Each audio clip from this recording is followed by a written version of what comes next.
নমস্কার, home cook with পুপু চ্যানেলের আরেকটি নতুন ভিডিও সকলকে স্বাগত। আমি আবারও এসে গেছি আমার নিরামিষ রেসিপির সম্ভার নিয়ে, আর অবশ্যই যেটা বানানো ভীষণ ইজি আর তেল মশলা অনেক কম ব্যবহার। তো প্রথমেই আমি একটা চাল কুমড়ো বা ছাঁচি কুমড়ো নিয়ে যেটা এরকম সাইজে কেটে নিয়ে ধুয়ে রেখেছি। এইবার কড়াইতে কিছুটা পরিমাণ মুগ ডাল ভেজে নিচ্ছি। খালি খোলায় মুগ ডাল ভেজে নেওয়ার পর এটাকেও ধুয়ে জল ঝরিয়ে রেখে দেব। এইবার আমি দিয়ে দিচ্ছি সরষের তেল, আর তার মধ্যে আমি ভেজে নিচ্ছি বেশ কয়েকটা বড়ি এপিট ওপিট উল্টে লাল লাল করে ভেজে তুলে রাখবো। এবার এর মধ্যে দিয়ে দিলাম 3টে তেজপাতা, অল্প একটু দারচিনি, গোটা জিরে, আর দিয়ে দিচ্ছি 2টো বোটা সমেত শুকনো লঙ্কা, যেটা মাঝখান থেকে একটু ছিঁড়ে দিলাম। এইবার এই ফোড়নটা একটু ভাজা গন্ধ বেরোলে এর মধ্যে দিয়ে দিচ্ছি চাল কুমড়ো। 2 থেকে 3 মিনিট মিডিয়াম ফ্লেমে এইভাবে তেলের মধ্যে চাল কুমড়োটা নাড়াচাড়া করতে থাকবো।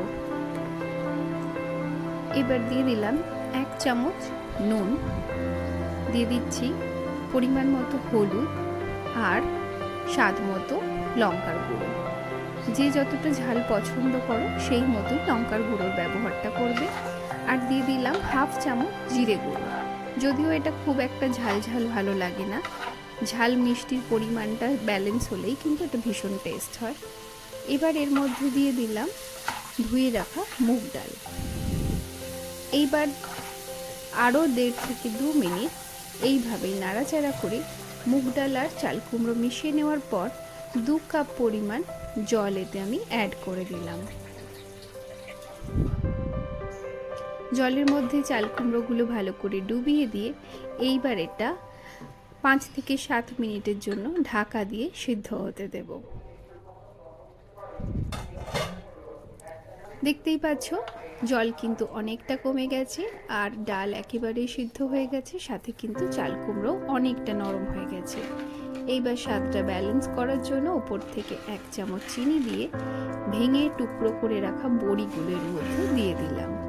এইবার আরও 1.5 থেকে 2 মিনিট এইভাবে খুন্তি দিয়ে নাড়তে থাকবো।